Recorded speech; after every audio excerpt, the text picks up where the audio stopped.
Good morning po mga kababayan. I'm sure this is John, the Filipino channel lang niya pong lingkod. So today is Sep November. Dali lang po November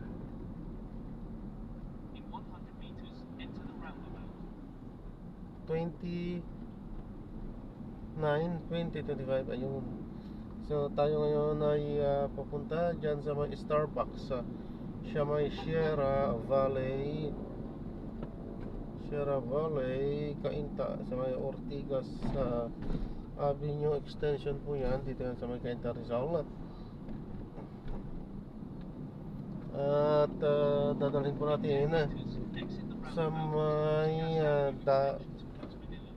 hindi ko gaano mabasa po kasi saglit lang, sa may Bagong Anyo Street, Santa Lucia,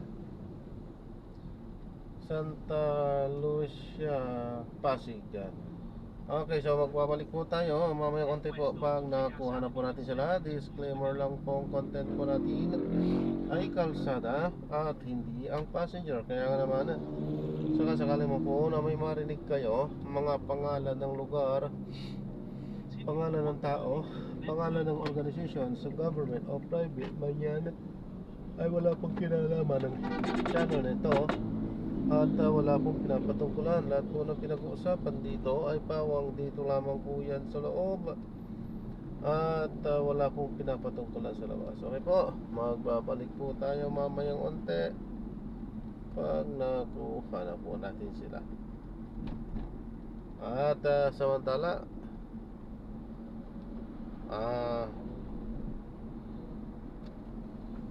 wala pong balita ata. Ayan, manood tayo ng mga nagbabagang balita at talakayan habang tayo ay papunta doon sa ating pick-up area.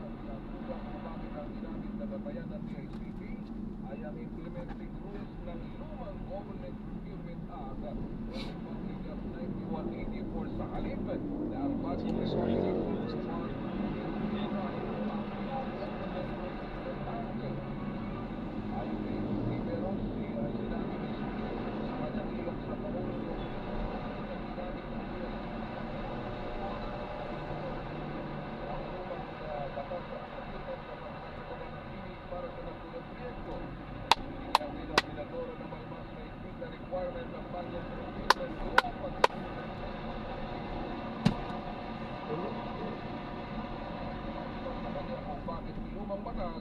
ang sinunod ng ahensya kahit may bago ng batas para dito.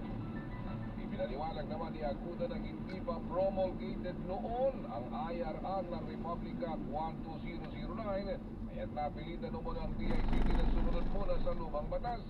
Ngunit pinabularan nito ni Ontiveros na sinabing base sa research ng kanyang opisina ay nilabas na ang IRR noon pang buwan ng Pebrero. Sumang-ayon si Senator Sherwin Gatchalian sa mga punto ni Ontiveros at inilig sa DICT na magsumiti ng position paper para tugunan ang mga naturang discrepancy.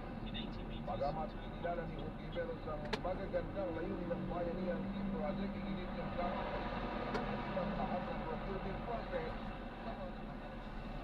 sa mga pinag-aaral ng pondo ng 3 bilyong piso ay naglalayong magbigay ng SIM card sa mga estudyante at guro sa mga malalayong lugar upang mapabuti ang kanilang internet access.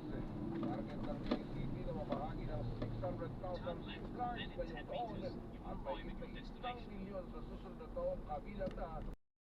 Ayan, so na-drop na natin sila. So maraming salamat po sa panonood. Hanggang sa muli po, ingat at God bless.